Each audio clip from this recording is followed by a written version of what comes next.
तुला नवले ब्रिज माहिती आहे का? हा, नवले ब्रिज. तर ते नवले ब्रिजचा कसा सीन आहे माहिती आहे का?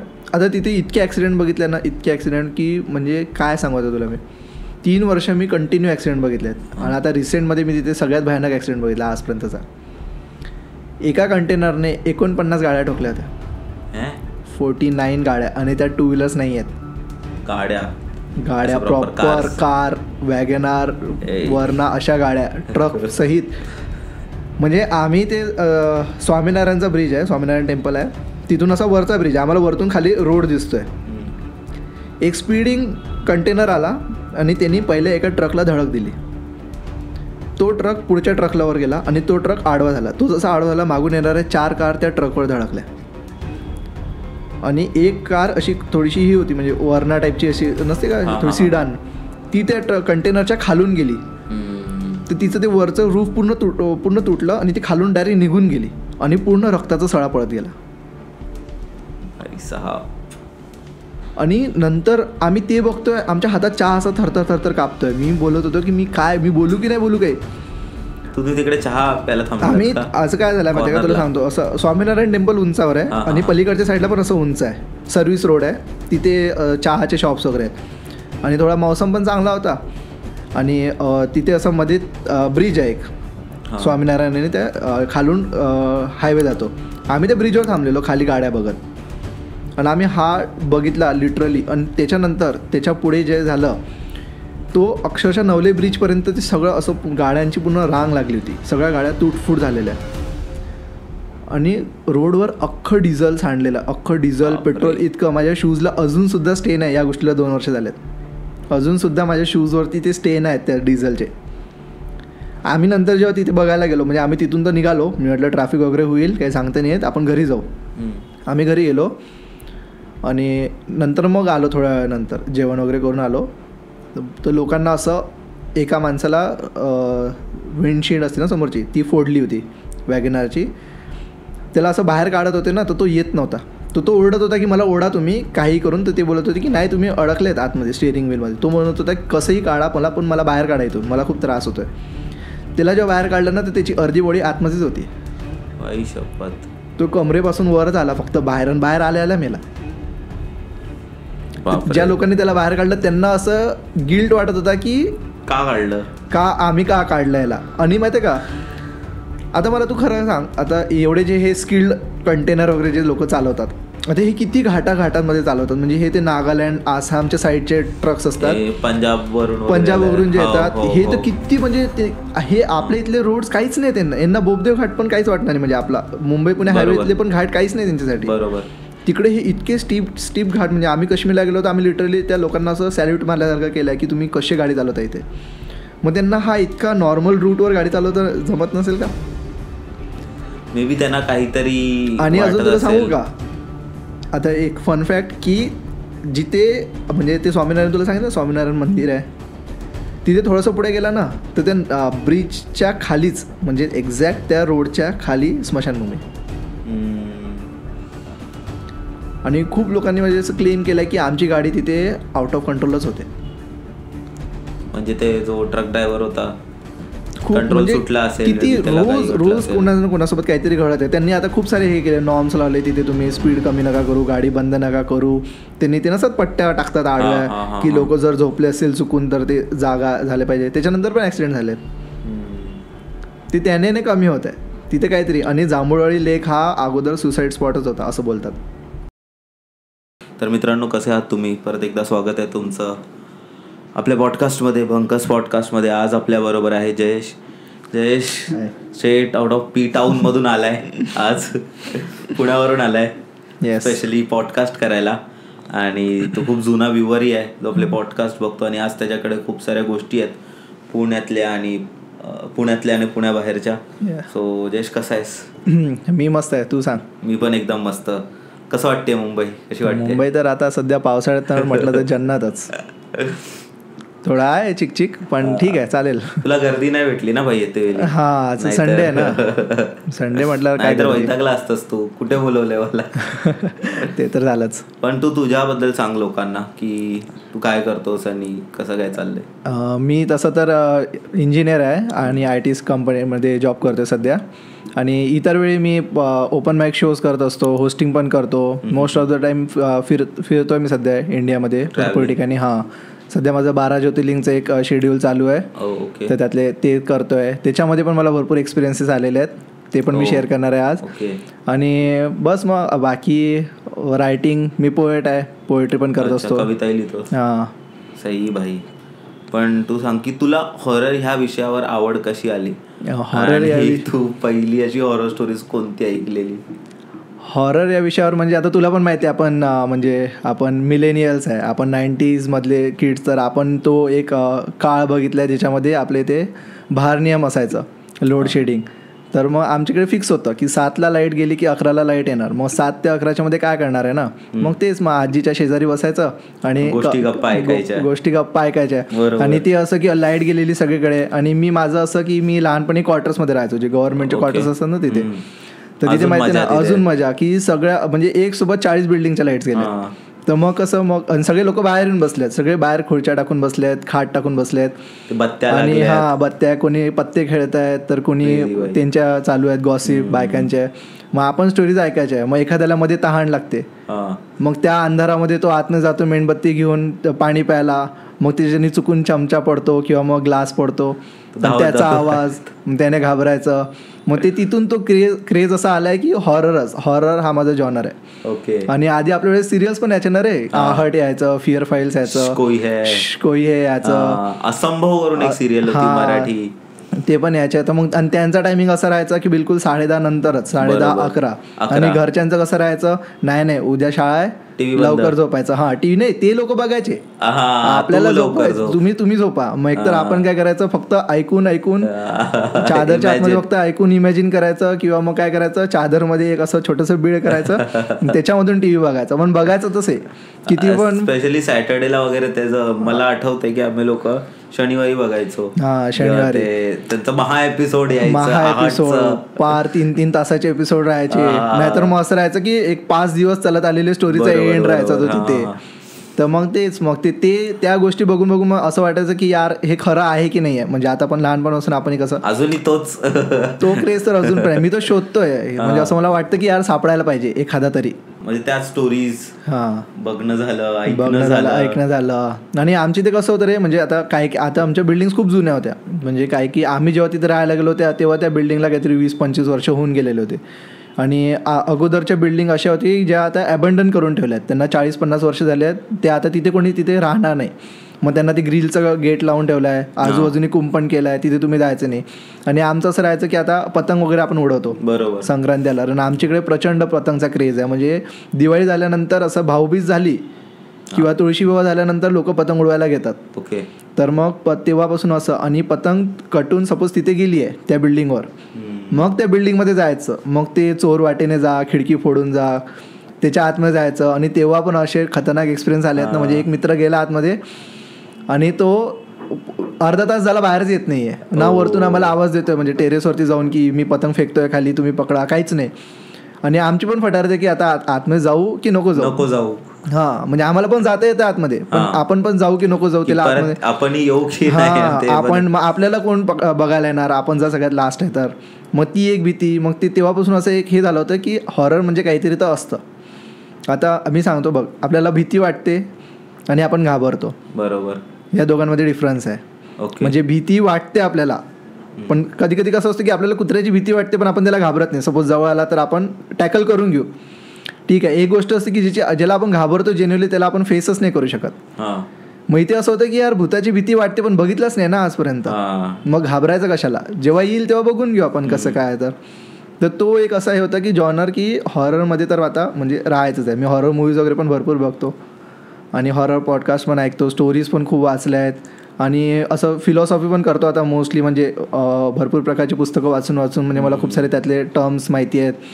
सपोज म्हणजे आता मी डेथवर खूप मोठं एक रिसर्च केली होती की डेथ होते कशी, म्हणजे मेल्यानंतर काय माणसाचं, जिवंतपणी तर ठीक आहे आपल्याला माहिती आहे, ओके, मेल्यानंतर काय होतं ना ॲक्च्युअली. मग आपल्या इकडे खूप सारे रिच्युअल्स असतात की मेल्यानंतर आपण 13वा करतो, कोणी लोक 10वा करतो, तिसऱ्या दिवशी ते आपण त्यांच्या अस्थिचं विसर्जन करतो, नैवेद्य पिंडदान करतो. मग त्याच्या मागचे काय आहेत, म्हणजे हिंदू संस्कृतीमध्ये त्याच्या मागचं रिझन काय आहे, सायंटिफिक रिझन काय आहे, ते त्या सगळ्या गोष्टींवर पण मी म्हणजे भरपूर वाचन वगैरे केलं, ऐकलं पण, पॉडकास्ट ऐकले भरपूर.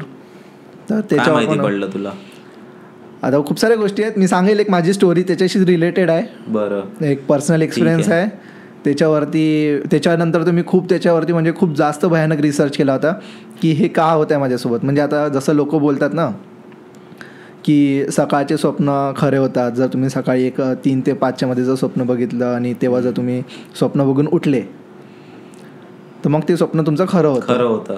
पण ते म्हणजे आता ठीक आहे, एक स्वप्न खरं होणं एक डिफरंट पार्ट आहे. एक देजावू म्हणजे तुला माहिती असेल की एखादी गोष्ट आपल्यासोबत घडली, नंतर आपल्याला असं वाटतं यार ही आधी पण घडली आहे, आधी पण आपण हे बघितलं घडताना.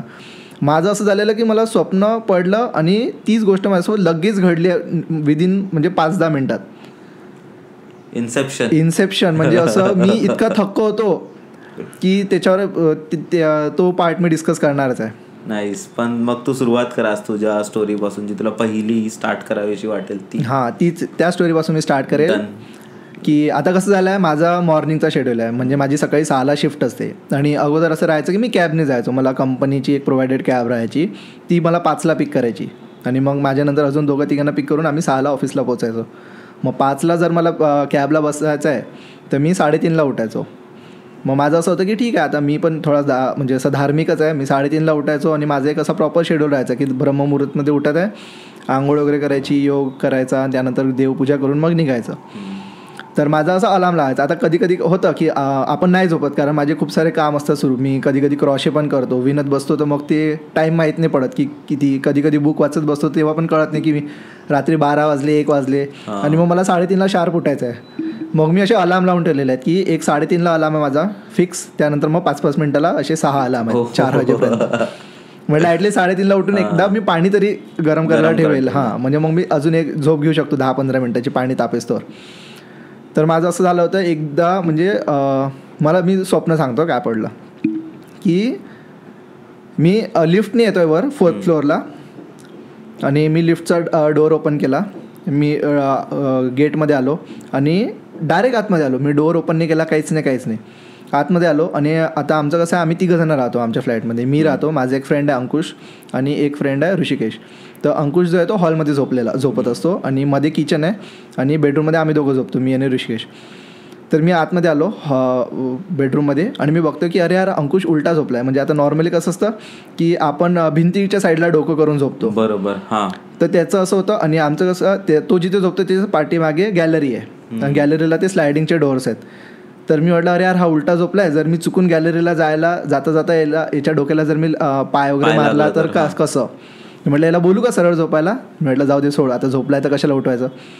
तिथून मग मी किचनमध्ये आलो आणि डायरेक्ट बेडरूममध्ये आलो. आणि आमच्या बेडरूममध्ये रेड लाईट लागलेला असतो कंटिन्यू, म्हणजे एक नाईट लॅम्प म्हणून. आणि मी असं आलो, ऋषिकेश पण असं झोपलेला दिसत होता मला आणि मी पण झोपलेला दिसत होतो. मी म्हटलं चला आता याला उठू, याचा टाईम झाला उठायचा. आणि मी असा मी असा म्हणजे एका आळंग्यावर झोपलेलो होतो एका साईडला. मी असं स्वतःला हात लावला आणि मी त्याच पॉईंटला असं डायरेक्ट उठलो आणि मी त्या साईडला बघतोय ज्या साईडने मी हात लावला स्वतःला. मी म्हटलं हे काय झालं आहे माझ्यासोबत. आणि मग मी म्हटलं ठीक आहे जाऊ दे सोड. मी म्हटलं टाईम बघू किती झाला आहे. आणि त्यात स्वप्नामध्ये मी बोलत होतो की माझा उठायचा टाईम झाला आहे. मी बस असा मोबाईलला हात लावणार, माझा अलार्म वाजला 3:30चा. मग मी तो अलार्म बंद केला, मी सगळे अलार्म बंद केले. त्यानंतर म्हटलं आता उठलोच आहे तर कशाला. मग उठल्यानंतर मी असं 2 मिनटं असं विचार केला. म्हटलं बघ आपल्याला हे तर सगळं दिसलेलं आहे, आपल्याला माहिती आहे आता की काय आहे. तर आता हे खरं आहे नाही आहे याच्यावर आपण नंतर बघू, जर असेल खरं तर ठीक आहे. मग नंतर मी उठलो, ब्रश वगैरे केला. तोपर्यंत मी हॉलमध्ये गेलो नाही, मी किचनपर्यंत झालं. किचनमध्ये आमचा मिरर वगैरे लागलेला आहे. आता तुला माहिती आहे बॅचलर्सचं कसं असते, काय किचन काय बेडरूम सेमच. किचनमध्ये आमचा मिरर वगैरे लागला आहे. मी तिथे पूर्ण तयारी वगैरे करतोय, आवरतोय, आंघोळ वगैरे करून आलो, पूजा केली, सगळं केलं. अजूनपर्यंत मी हॉलमध्ये गेलो नाही. आणि आमचे शूज वगैरे गॅलरीमध्ये ठेवलेले असतात आणि हॉलचा लाईट बंद आहे. मी गेलो, शूज वगैरे घेऊन आलो, ठेवले डोअरच्या जवळ आणि बॅग घ्यायला आलो बेडरूममध्ये आलो, बॅग घेतली. तेवढ्यात मला ड्रायव्हरचा कॉल आला की सर मी आलं खाली, तुम्ही या पटकन. मी म्हटलं हो येतो आहे. मी बॅग घेतली आणि मी डायरेक्ट गेलो. मी शूज घातले आणि बाहेर गेलो. डोअर आम्ही ओपनच ठेवतो असं डोअर. मी आवडून घेतला, जाऊन बघितलं तर मला लिफ्ट 4th फ्लोअरला उभी दिसते. मग मला परत रिकॉल झालं. मी म्हटलं अरे मी याच लिफ्टने वर आलो होतो. म्हटलं एकदा तरी कन्फर्म करू की काय हे खरं घडत आहे का माझ्यासोबत. माझे हातपाय थरथर कापत होते, मी तरी पण गेलो. मी डोअर फक्त असा थोडासा उघडून बघितला आणि लाईट ऑन केला तर अंकुश उलटा झोपलेला होता. हे जेव्हा माझ्यासोबत घडलं तेव्हा माझं असं झालं की काय होतं म्हणजे नेमकं आपण स्वप्नात जे बघतो ते खरं असतं की नसतं. म्हणजे का आपल्याला स्वप्न दिसतात. मग आपल्याला हे पण माहिती आहे की मल्टी डायमेन्शन्स असतात.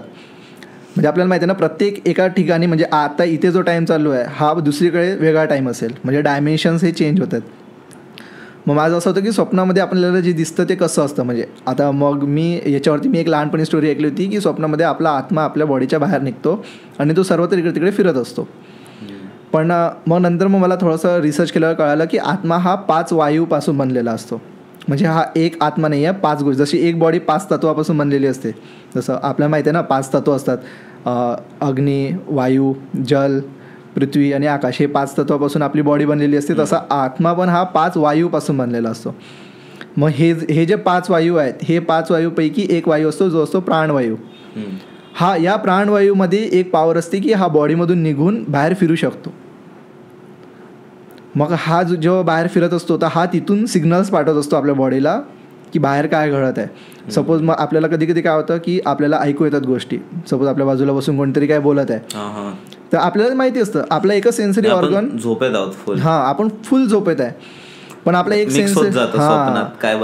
आपला एक सेन्सरी ऑर्गन असतो जो 24 तास चालू असतो. ते असतात कान. आपले हे कान जे असतात ते कंटिन्यू चालू असतात. आपल्याला माहिती असतात की गोष्टी काय चालू आहेत. तर मग तेव्हा मला असं समजलं की जो प्राणवायू आहे याला फिरता येतं. जसं आता आपण स्टोरीज वगैरेमध्ये बघितलं आहे की एक जण इथे ध्यान करायला बसतो आणि तो त्याच्या बॉडीमधून तो दुसरी बॉडी कंट्रोल करायला लागतो. त्याला जे पाहिजे ते तो दुसऱ्या बॉडी थ्रू करून घेतो. तर असा मग तुमचा प्राणवायू तुमच्या बॉडीमधून निघतो आणि दुसऱ्या बॉडीला म्हणजे तो फिरत असतो इकडे तिकडे. तो डायमेन्शन्समध्ये फिरत असतो. आणि त्या प्राणवायूला धरणारे वेगळे जे 4 वायू आहेत ते त्या वायूचे नाव आहेत. एक असतो समान वायू असतो, एक अपान वायू असतो, एक उडान वायू असतो आणि एक व्यान वायू असतो. हे 4 वायू तुला माहिती आहेत का? 4 वायूबद्दल नाही, मी ऐकलंय पण एवढं डिटेलमध्ये नाही माहिती. म्हणजे काय होतं माहिती आहे का? आता तुला सांगतो. सपोज आता एक जणाचा मृत्यू झाला आहे. तर मृत्यू झाल्यानंतर सगळ्यात पहिली स्टेप असते की त्याचा श्वास बंद होतो. आता श्वास बंद झाला आहे म्हणजे हार्ट पण म्हणजे बंद पण हार्टबीट आपण कॅच नाही करू शकत त्याची. श्वास बंद झाला त्याचा कम्प्लिटली म्हणजे आता तो मेला आहे. आपण असं डॉक्टर्स डिक्लेअर करतात की तो मेला आहे.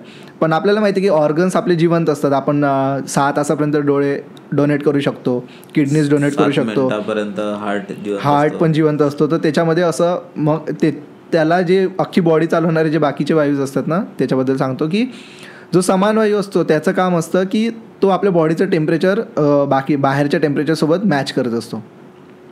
मग जर एखादा माणूस मेला तर 30 मिनिटापर्यंत त्याची बॉडी गरम असते. 30 मिनिटांनंतर त्याची बॉडी गार पडायला लागते. हे आपण नोटीस केलं. डॉक्टर्स पण बघतात की आता बॉडी काही रिस्पॉन्ड करत नाही आहे, गार पडली आहे म्हणजे आता हा मेला आहे. त्याच्यानंतर उडान वायू असतो. उडान वायू म्हणजे आता तुला सांगतो कसं. बायन्सी म्हणजे माहिती आहे का तुला? एक सायंटिफिक टर्म आहे बायन्सी. म्हणजे आता तुला एक सांगू तर सपोज आपण विहिरीमध्ये आपण बकेट टाकली आणि पाणी ओढतोय आपण. तर जोपर्यंत बकेट त्या पाण्याच्या आतमध्ये आहे तोपर्यंत आपण इझिली ओढू शकतो. एकदा ते पाण्याच्या बाहेर आल्यानंतर ती बकेट जड होते. तर तोपर्यंत कसं असतं तो एक बायंड फोर्स असतो जो पाणी त्या बकेटवर लावत असतो.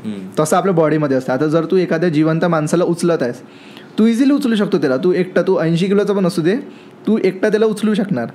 एकदा जर तो मेला त्यानंतर त्याला 4-5 माणसं लागतात उचलायला. तू एक माणूस त्याला उचलू शकत नाही. हा उडान वायू असतो जो आपल्या बॉडीमध्ये बायंड. आता आपल्याला लावायला तर एक्सटर्नल फोर्सेस नाही आहेत ना कोणते. आपली बॉडी इंटरनलीच तो एक एक्सटर्नल फोर्स म्हणजे आतमधूनच तो फोर्स लावत असते की समोरच्याला फील नाही होत की तो 80 किलो आहे. आता जर तू एक 40 किलोचं डंबेल उचलायला गेला तर तू एका हाताने उचलू नाही शकत. पण एखादा असं सोबत एक टीनेजर असेल 40 किलोचा तर त्याला आपण उचलू शकतो इझिली.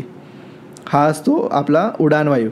तर मग हे वायू असतात की हे आपल्या म्हणजे त्या प्राणवायूला धरून ठेवतात. आपली बॉडी गरम असते. मग ते प्राणवायूला माहीत असते की हां बॉडी अजूनपर्यंत आहे, आपण त्याच्यामध्ये एंटर करू शकतो.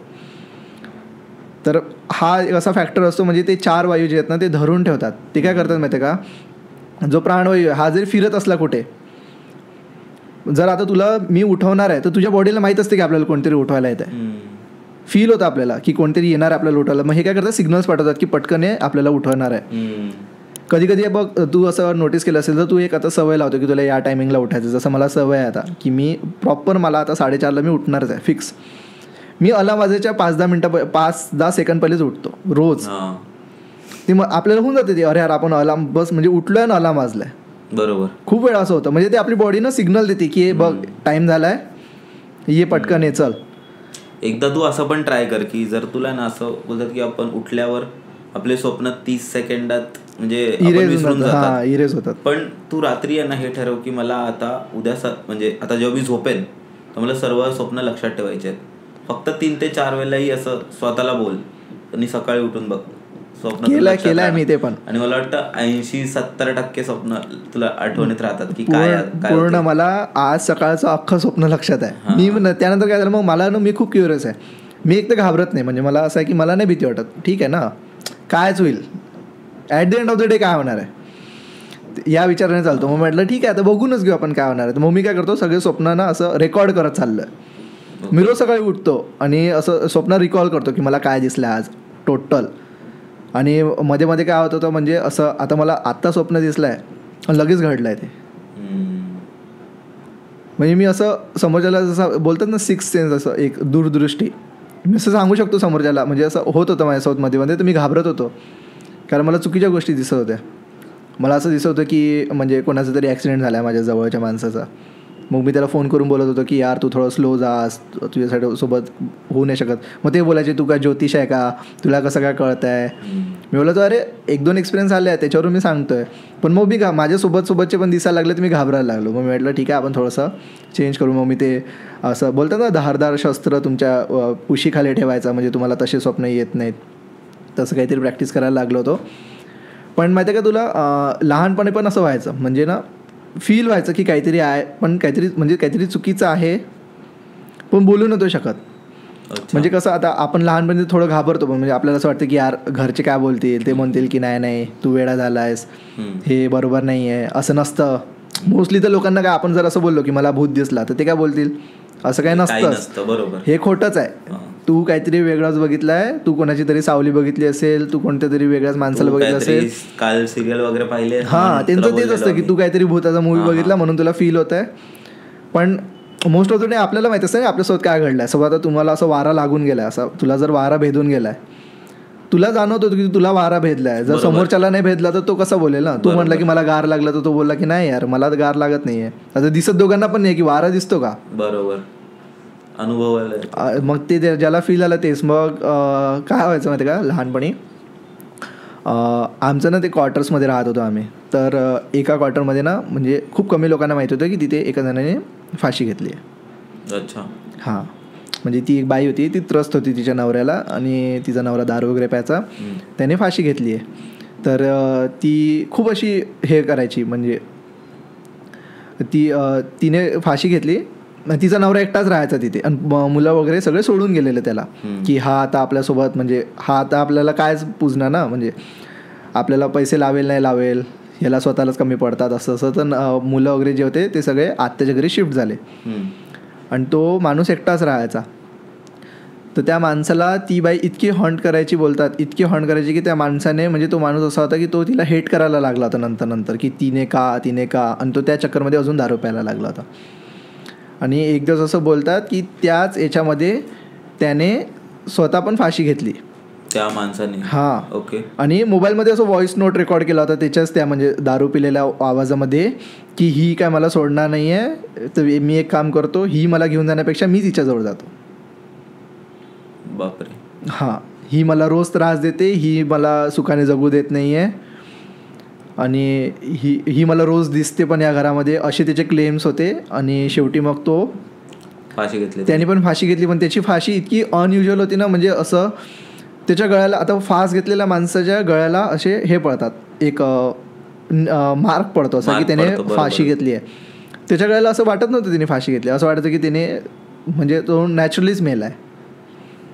काय पण होऊ शकतं ना, काही सांगता नाही आपल्याला. Sushant Singh continue sorry.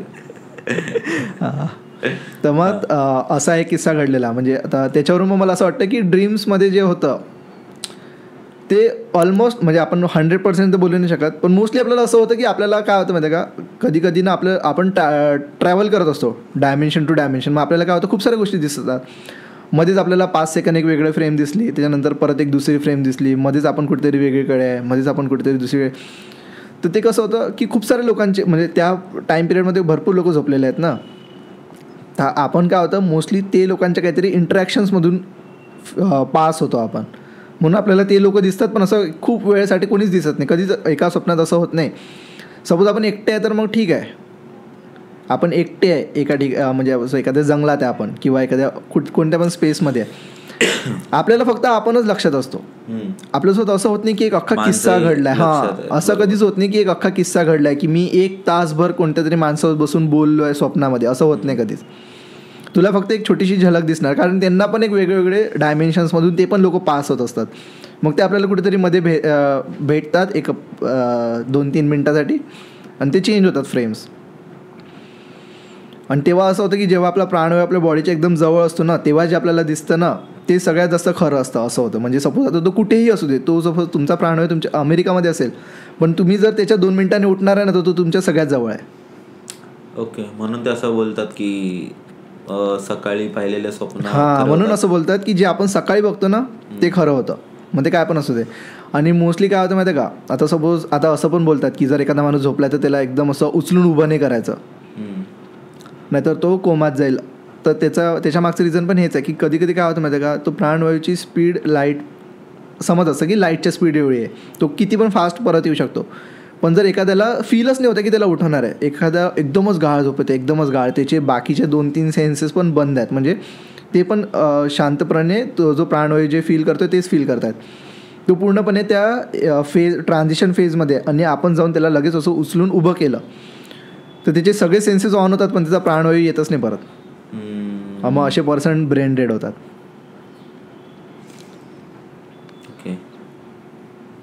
मग अशा लोकांचं असं होतं की म्हणजे आपण असं म्हणू शकतो की ते कोमामध्ये गेले, म्हणजे त्यांची बाकी बॉडी चालते, फक्त ते माइंड त्यांचं जागेवर नाही, ते झोपेतच. हां, ते झोपेतच आहे. म्हणजे आपण म्हणतो ना की एक ते जिवंत आहेत पण ते मेल्यासारखेच आहेत. हां, मेल्याप्रमाणेच आहेत, लिव्हिंग डेड बोलतात. असं हां, हार्ट चालतंय, सगळं चालतं, अख्खी बॉडी चालते. त्यांना आपण जर सलाईन थ्रू ग्लुकोज वगैरे चढवलं आहे ते पण प्रॉपरली डायजेस्ट होत आहे, एक्सक्रिशन होत आहे, सगळं होत आहे, फक्त त्यांचा तो प्राणवायू परत आलेला नसतो. मग त्या केसेसमध्ये खूप कमी लोकांचं असं होतं की प्राणवायू परत बॉडीमध्ये एंटर करू शकतो. पण हां, हे तर खूप वेगळ्याच ह्याच्यात आपण गेलो आणि खूप क्रेझी होतं. ऐकून असं क्रिस्टोफर नोलनची एक मूवी सारखं वाटतंय, पण छान आहे. पण मला कमिंग बॅक टू हॉरर, हां, त्याबद्दल बोलवतास की तुम्ही त्या सोसायटीमध्ये राहत होतात, क्वार्टर्समध्ये राहत होतात, तिकडचे काही किंवा पुण्यातले काही पुण्यातले तुला मी सांगतो. म्हणजे आता हॉरर तर नाही म्हणता येणार, पण आपल्याला असं वाटतं ना रे की या रोडला नको जायला. हां, नेगेटिव्ह, खूपच नेगेटिव्ह. म्हणजे असं होतं की तुमची गाडीमध्येच बंद पडेल. तर एक पुण्यात ना सगळ्या लोकांना माहिती असेल, म्हणजे मोस्टली तर मी बोलतो 90% पुण्यात जे लोक राहतात ना त्यांना तर माहितीच असणार की होळकर ब्रिज म्हणून एक ब्रिज आहे. त्या ब्रिजचं तुला सांगतो, मला ना काहीच माहीत नव्हतं. मी पुण्यात येऊन हार्डली महिना झाला असेल आणि आम्ही फिरतोय नाईट आऊट. आता नवीन सिटीमध्ये आहे, नाईट आऊट मारलाच पाहिजे ना. मग आता नवीन सिटी एक्सप्लोअर कधी करणार, दुपारच्या टाईमला तर फिरू शकत नाही. मग नाईट आऊट मारला. हां, आम्ही लिटरली आम्हाला माहीतच नव्हतं की आम्ही होळकर ब्रिजवरून पहिल्यांदा गेलो, आमची गाडी बंद पडली मध्ये. मी म्हटलं ठीक आहे जाऊ दे, जुनी गाडी आहे, होऊ शकतं, किकनी स्टार्ट होते, होऊ शकतं ना. त्या गाडीला चाबी पण नव्हती, म्हणजे ती ऑटोमॅटिकच चालू व्हायची अशी. मग आम्ही 2-3 किक मारल्या, गाडी स्टार्ट झाली, गेलो. मग थोडंसं पुढे गेलो आणि काय झालं, तिथे पोलीस लागली आम्हाला. तर मग आम्ही म्हटलं की नको, ट्रिपल सीट आहे, परत जाऊ. पण मग परत आम्ही त्याच ब्रिजवरून जायला लागलो. आणि तेव्हा माहीत पण नाही 1 वे 2 वे तिकडे तर सर्वच चालतं. हां, तर मग आलो परत गाडी त्याच ब्रिजवर बंद पडली, त्या स्पॉटवर. हां, नाही त्या स्पॉटला नाही, थोडंसं काय माहिती पुढे मागे असेल, पण त्या ब्रिजला आलो आणि गाडी बंद पडली. तर मी म्हटलं काय यार तुझी गाडी आहे, मी मित्राची गाडी होती तिला म्हटलं काय तुझी गाडी आहे उठ सूट म्हटलं नुसतं बंद पडत राहते. तर तो मित्र काय म्हणतो हा ना यार या ब्रिजला आली कीच बंद पडते. मी म्हटलं अरे पेटली तुमची. मी म्हटलं भाई ब्रिज मला हॉन्टेड वाटतं चल. थोडंसं पुढे गेलो परत गाडी बंद पडली, नंतर गाडी स्टार्ट व्हायलाच तयार नाही. म्हटलं आपण काय करू गाडी लोटत घेऊन जाऊ. आणि लिटरली म्हणजे इथून गाडी स्टार्ट केली, पुढे जाऊन परत झटका लागला बंद पडली. त्याला म्हटलं आपण गाडी लोटत घेऊन जाऊ आणि करू कशी तरी स्टार्ट. आम्ही गाडीला सगळं ट्राय केलं सगळं. आता मी मेकॅनिकल इंजिनियर आहे, मला पण माहिती आहे गाडी स्टार्ट कशी करायची, स्पार्क प्लग वगैरे आपलं थोडंसं बेसिक माहितीच असतं आपल्याला नॉर्मल. सगळं ट्राय केलं, गाडी स्टार्ट व्हायला तयार नाही. म्हटलं ऑप्शन नाही आहे, आपण एक काम करू इथून ढकलू गाडीला, ब्रिज संपल्यानंतर बघू काय करायचं आहे. तर ब्रिज संपला आणि पुढे जाऊन गाडी ऑटोमॅटिकली स्टार्ट झाली. लोटता म्हणजे असं फक्त आम्ही चालवतोय गाडी स्टार्ट. पण आता तिथे आम्ही असं हे नाही लावू शकतो ना तर्क, कारण गाडीला चाबीच नाही आहे त्या बरोबर की गाडी म्हणजे ती गाडी ऑनच राहायची काय. मग हा म्हणतो गाडी गिअरमध्ये नाही आहे, गिअरमध्ये असल्यानंतर तरी आपण क्लच सोडला तर गाडी स्टार्ट होते, ही गाडी न्यूट्रलमध्ये स्टार्ट झाली आहे कशी काय. मग तो दुसरा मित्र म्हणतो असं होऊ शकतं ना की गाडी बंदच नव्हती झाली, आपल्यालाच वाटत होतं गाडी बंद झाली, ब्रिजवर होतो म्हणून. म्हटलं एकतर तू आमची फाडत आहे, नाहीतर या ब्रिजला खरंच काहीतरी आहे. मग नंतर घ्यायला आम्हाला माहीतच नव्हतं तोपर्यंत या ब्रिजचा काहीतरी किस्सा आहे, ब्रिजचं नाव सुद्धा माहीत नव्हतं. नंतर काय झालं त्याच एरियामध्ये काहीतरी होतं माझं इव्हेंट वगैरे काहीतरी होता, तेव्हा मला असं मॅपमध्ये दिसलं की take right from Holkar bridge. मी त्याच ब्रिजवर आलो आहे परत. म्हटलं हा ब्रिज आपण बघितला आहे 10-15 दिवस पहिले. मग म्हटलं याचं नाव होळकर ब्रिज आहे. मग असं मित्रांमध्ये बसलो होतो, त्यांना सांगितलं म्हटलं त्या दिवशी आमचं आता आपण कसं हॉरर स्टोरीज थोडं एक्झॅगरेट करून सांगतो. बरोबर. मित्राला सांगितलं, तो पुणेरीच मित्र, तो काय म्हणतो अबे तुला माहिती आहे का त्या होळकर ब्रिजला किती मोठा किस्सा आहे, तो हॉन्टेड ब्रिज आहे, तिथे लोकांच्या गाड्या बंदच पडतात. आणि 2 पोरं तर असं झालं होतं की ते गाडीवरून जात होते, त्यांना कोणतरी डायरेक्टली ढकललं, ते ब्रिजवरून पाण्यात पडले आणि त्यांची गाडी ऑटोमॅटिकली चालत ब्रिजच्या खाली गेली. असाच एक किस्सा अजून एक घडला होता. पण त्याच्या आधी तू एक तो पेज बघितलाय का इंस्टाग्रामवर, जो आजकाल आहे ना एक पेज आहे, नाव नाही आठवत मला, पण तो वाटतं त्याचा घरातून होळकर ब्रिज दिसतो आणि तो रोज व्हिडिओ शूट करत असतो म्हणजे झूम करून, आणि बरोबर त्या स्पॉटवर एक गाडी बंद पडलेली असते. एक तो पण पेज आहे आणि एक आणखी पेज आहे. आमचा जो माझा ऑफिसचा रूट आहे ना, मी हिंजवडीला जातो नरेमधून, तर तिथे मध्ये एक कंपनी येते बिटवाईज म्हणून. अच्छा. तिथे पण एक रोज गाडी बंद पडते. तोच पेजवाला बहुतेक तो रोज त्याचा पण टाकतो, डेट टाकतो खाली, डेट टाकतो बरोबर की आज ही तारीख, त्या स्पॉटला एक गाडी बंद पडलेली आहे. तो म्हणतो काहीतरी तिथे सीन आहे. लोक त्याच्या खाली कमेंट पण करतात की भाई बघ तिथे गाड्या बंद पडतात, आपण मेकॅनिकचं शॉप टाकू. अजून तुला सांगतो मी, तुला नवले ब्रिज माहिती आहे का? हा नवले ब्रिज, पण तिकडची स्टोरी सांग. नवले ब्रिजला तुला सांगतो, माझं कॉलेज होतं सातारा रोडला, म्हणजे मध्ये एक खेड शिवापूरचा टोल नाका लागतो, त्याच्या पुढे होतं थोडंसं कॉलेज माझं. तर मला रोज त्याच रोडने जायला लागायचं, नवले ब्रिज ते कात्रजचा टनेल क्रॉस करून. मी रोज कॉलेजला रोज त्या ब्रिजवरती रोज एक, म्हणजे ब्रिजला नाही ॲक्च्युली काय माहिती आहे का, तो रोड आहे. म्हणजे तुम्ही कात्रजचा टनेल सोडल्यानंतर नवले ब्रिजपर्यंत एक असा स्लोप आहे असं म्हण, की तू जर त्या टनेल नंतर जर तू गाडी बंद केली टू व्हीलर, तर तुझी गाडी ऑटोमॅटिकली मस्तपैकी 60च्या स्पीडने नवले ब्रिजपर्यंत येईल. आणि मध्ये एक ब्रिज लागतो, जांभूळवाडीचा ब्रिज आहे, तो खाली लेक आहे आणि तो ब्रिज लागतो.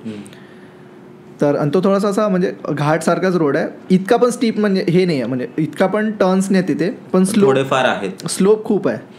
स्लोप असं आहे की तुझी गाडी आरामशीर चालू शकते आणि चांगला एक 3-3.5 किलोमीटरचा रन आहे. मग लोक करतातच गाडी बंद, कोणाला पेट्रोल नाही वाचवायचं.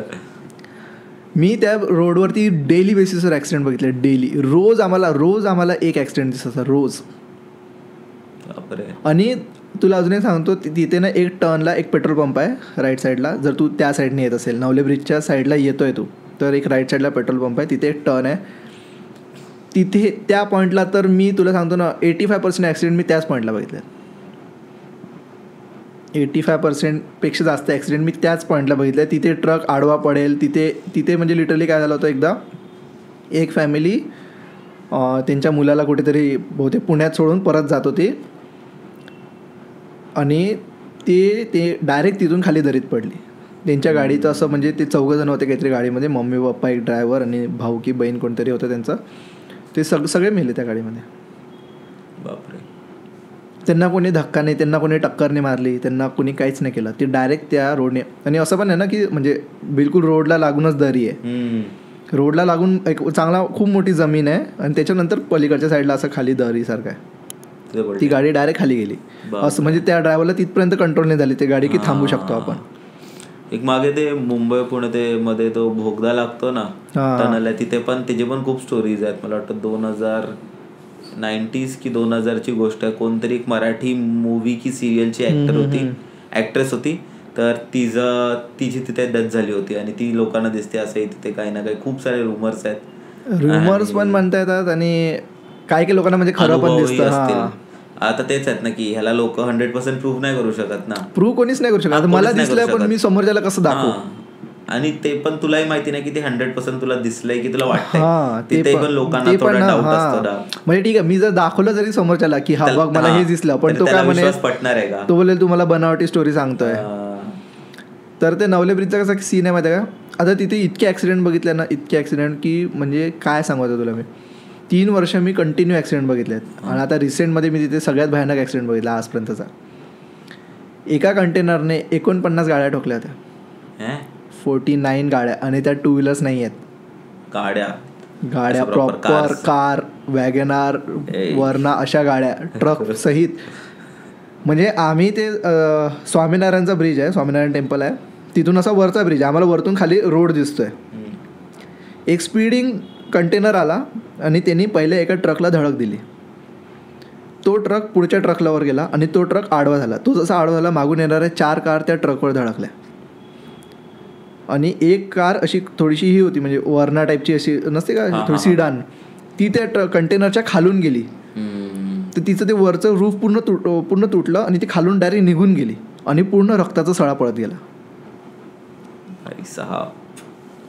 आणि नंतर आम्ही ते बघतोय, आमच्या हातात चहा असा थरथर थरथर कापतोय. मी बोलत होतो की मी बोलू की नाही बोलू काही. तुम्ही तिकडे चहा प्यायला थांबला. आम्ही असं काय झालं माहिती का तुला सांगतो. असं स्वामीनारायण टेम्पल उंचावर आहे आणि पलीकडच्या साईडला पण असं उंच आहे, सर्व्हिस रोड आहे, तिथे चहाचे शॉप्स वगैरे आहेत आणि थोडा मौसम पण चांगला होता आणि तिथे असं मध्ये ब्रिज आहे एक स्वामीनारायण, त्या खालून हायवे जातो. आम्ही त्या ब्रिजवर थांबलेलो खाली गाड्या बघत आणि आम्ही हा बघितला लिटरली. आणि त्याच्यानंतर त्याच्या पुढे जे झालं, तो अक्षरशः नवले ब्रिजपर्यंत ते सगळं असं गाड्यांची पूर्ण रांग लागली होती, सगळ्या गाड्या तुटफूट झालेल्या आणि रोडवर अख्खं डिझेल सांडलेलं, अख्खं डिझेल पेट्रोल इतकं. माझ्या शूजला अजूनसुद्धा स्टेन आहे, या गोष्टीला 2 वर्ष झालेत, अजूनसुद्धा माझ्या शूजवरती ते स्टेन आहेत त्या डिझेलचे. आम्ही नंतर जेव्हा तिथे बघायला गेलो, म्हणजे आम्ही तिथून तर निघालो, मी म्हटलं ट्रॅफिक वगैरे होईल, काही सांगता नाही येत, आपण घरी जाऊ. आम्ही घरी गेलो आणि नंतर मग आलो, थोड्या वेळानंतर जेवण वगैरे करून आलो. तर लोकांना असं एका माणसाला विंडशील्ड असते ना समोरची, ती फोडली होती वॅगनारची. त्याला असं बाहेर काढत होते ना, तर तो येत नव्हता. तो ओरडत होता की मला ओढा तुम्ही काही करून. तर ते बोलत होते की नाही तुम्ही अडकलेत आतमध्ये स्टिअरिंग व्हीलमध्ये. तो म्हणत होता कसंही काढा पण मला बाहेर काढायचं, मला खूप त्रास होतोय. त्याला जेव्हा बाहेर काढलं ना, तर त्याची अर्धी बॉडी आतमध्येच होती. तो कमरेपासून वरच आला फक्त, बाहेर आल्या मेला. ज्या लोकांनी त्याला बाहेर काढलं त्यांना असं गिल्ट वाटत होता की आम्ही का काढलं याला. आणि माहिती का, आता मला तू खरं सांग, आता एवढे जे हे स्किल्ड कंटेनर वगैरे जे लोक चालवतात, आता हे किती घाटांमध्ये चालवतात. म्हणजे हे ते नागालँड आसामच्या साईडचे ट्रक्स असतात, पंजाबवरून जे येतात. हे तर किती म्हणजे ते हे आपल्या इथले रोड्स काहीच नाही यांना बोबदेव घाट पण काहीच वाटणार नाही. म्हणजे आपला मुंबई पुणे हायवेतले पण घाट काहीच नाही त्यांच्यासाठी. बरोबर. तिकडे हे इतके स्टीप घाट. म्हणजे आम्ही काश्मीरला गेलो तर आम्ही लिटरली त्या लोकांना असं सॅल्यूट मारल्यासारखं केलं की तुम्ही कशी गाडी चालवता इथे. मग त्यांना हा इतका नॉर्मल रूटवर गाडी चालवता जमत नसेल का, मे बी त्यांना काहीतरी. आणि अजून तुला सांगू का, आता एक फन फॅक्ट की जिथे म्हणजे ते स्वामीनारायण, तुला सांगितलं स्वामीनारायण मंदिर आहे, तिथे थोडंसं पुढे गेला ना, तर त्या ब्रिजच्या खालीच, म्हणजे एक्झॅक्ट त्या रोडच्या खाली स्मशानभूमी. आणि खूप लोकांनी म्हणजे असं क्लेम केलं की आमची गाडी तिथे आउट ऑफ कंट्रोलच होते. म्हणजे ते जो ट्रक ड्रायव्हर होता खूप म्हणजे किती रोज कोणासोबत काहीतरी घडत आहे. त्यांनी आता खूप सारे हे केले, नॉर्म्स लावले तिथे, तुम्ही स्पीड कमी नका करू, गाडी बंद नका करू. त्यांनी ते नसत पट्ट्या टाकतात आडव्या की लोक जर झोपले असेल चुकून तर ते जागा झाले पाहिजे. त्याच्यानंतर पण ऍक्सिडेंट झाले. ते त्याने कमी होत आहे तिथे काहीतरी. आणि जांभूळवाडी लेक हा अगोदर सुसाईड स्पॉटच होता असं बोलतात तिथे. माहिती का लोकांनी असं क्लेम केलं की आम्हाला काहीतरी दिसलंय. म्हणजे माझ्यासोबत पण 2-3 वेळा घडलं आहे की माझी गाडी पण आउट ऑफ कंट्रोल ऑटोमॅटिकली होत आहे, पण मी बघितलं नाही असं की कोणीतरी मला क्रॉस होत आहे किंवा कोणीतरी माझ्या म्हणजे गाडी ओढत आहे. ऐकलंय की आपण असं शांत रोडने वगैरे जातो ना, इव्हन मुंबईमध्ये पण ते मार्वे वगैरे रोड्स आहेत ना, कोण स्कूटी चालवतं तर एका ठिकाणीच जात आहे किंवा स्कूटीला असा फोर्स येतोय असं वाटतं की आपली स्कूटी आपण चालवतच नाही, आउट ऑफ कंट्रोल. कधी कधी कसं होतं आता सुनसान रोड आहे, आपल्याला पण काही काम नाही, आपण कसं आपण आता मुलांचं माहिती आहे ना, आपण स्लो ड्राईव्ह करतो 30-40 स्पीडने, आपल्याला घाई नसते लवकर घरी जायची, चिल मारत सॉंग्स वगैरे लावतो किंवा मग तसंच विचार करत करत जातो. त्या मोमेंटला असं माझ्यासोबत 2-3 वेळा घडलं आहे की मी ऑफिसवरून येत असताना, म्हणजे अगोदर माझं तिकडेच ऑफिस होतं कॉलेजच्या खाली, तिथून येताना की माझी गाडी ऑटोमॅटिकली एका साईडला ओढल्या जाते आणि मी ते फॉलो करत होतो. मी कधीच गाडी बंद नव्हतो करत, कारण मला पण भीती, माझी एक तर स्कूटीच होती. मी म्हटलं साईडने ट्रक वगैरे गेला तर ऑलरेडी माझी गाडी कंट्रोलच्या बाहेर जाईल. तर माझ्यासोबतून असं 2-3 वेळा घडलं की नाहीच राहत कंट्रोल, ओढल्याच जाते गाडी एका साईडला. आणि अजून एक सांगतो तुला, मला सवय, मी कानात हेडफोन टाकून गाडी चालवत असतो कारण कॉल्स वगैरे आले तर. तो टनलमध्ये ठीक आहे, टनलमध्ये नेटवर्क नाही राहत तर सॉंग्स अटकू शकतात. प्री डाउनलोडेड सॉंग्स कसे अटकतील ना, मे बी तिकडे फ्रिक्वेन्सीचं वगैरे काही, पण फ्रिक्वेन्सी वायर्ड हेडफोन्स लावले. आणि माझं स्पॉटिफाय नाही आहे, विंक नाही आहे, मी माझ्या मोबाईलच्या प्लेअरमध्ये गाणे लावलेत एक 10-12, तेच गाणे. त्यांची फ्रिक्वेन्सी तिथे गेल्यानंतर असं रेडिओचे कसा आवाज येतो मध्येच कर्कश आवाज, तसं होतंय त्या रोडला मध्ये 2-3 वेळा कर्कश होत आहे. मी घरी मला वाटत होतं की माझा हेडफोन खराब झाला आहे, मी 2 हेडफोन चेंज केले. मग मी मोबाईल पण दाखवला, म्हटलं यार मोबाईलमध्ये पण इश्यू असू शकतो, पण बाकी टाइम सगळं चालतंय. PUBG चालतोय, कॉल ऑफ ड्युटी चालत आहे, गेम्स चालत आहेत, सगळे मूवीज बघू शकत आहे मी. फक्त गाडीवर माझा मोबाईल त्या पॉईंटला इश्यू होत आहे, त्याच्यामुळे अडकते. तू अजून कोणता वाराणसीवाला किस्सा होता सध्याचा तो बोलला होता? वाराणसीच्या पहिले मी तुला एक पुण्यातलाच किस्सा सांगतो. मी पुण्यामध्ये ना ॲनिमल NGO मध्ये काम करतो, ॲनिमल वेलफेअरचं एक NGO मध्ये काम करतो. काय काय करतोस? भरपूर उद्योग करतो. मला प्राणी आवडतात खूप, म्हणजे मी कोणत्या पण प्राणीला मला दिसलं की मी लाड करेल असं सीन आहे. तर मी त्या NGO मध्ये काम करत होतो. नवीन मी पुण्यात पण नवीन होतो, NGO मध्ये पण नवीनच होतो. मला माहीत नव्हतं ॲक्च्युली कशी काय प्रोसेस असते. आणि त्यांना असं वाटायचं की आता कसं हा बॅचलर आहे तर याला आपण कधी पण कॉल करू शकतो, कोणत्या पण एमर्जन्सीमध्ये. एमर्जन्सीमध्ये याला कॉल करू शकतो, याचा पर्सनल फ्लॅट पण आहे, तर हा सपोज काही एखादा इंजर्ड असेल कोणी ॲनिमल तर हा घेऊन जाऊ शकतो फ्लॅटवर डायरेक्टली.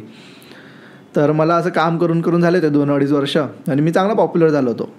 आमचं एक सिंहगड रोडचं होतं, तर मला ते लोक सगळे ओळखायला लागले होते आणि माझा नंबर पण भरपूर ठिकाणी शेअर्ड होता की काय पण झालं तर ते मला कॉल करायचे एमर्जन्सीमध्ये. तर तोपर्यंत ना मला पुण्यातला एक एरिया आहे, म्हणजे तळजाई बोलवलं आहे. तळजाई माताचं मंदिर आहे आणि एक प्रॉपर जंगलसारखा एरिया तो, सिटीच्या एकदम मधोमध. मला माहीत नव्हतं, मी फक्त ऐकून होतो की हे आहे. आणि मी म्हटलं ठीक आहे, हे काय आउटस्कर्ट्समध्ये तर नाही आहे ना, स्वारगेटच्या इतक्या जवळ आहे म्हटल्यानंतर हे सिटीमध्येच झालं.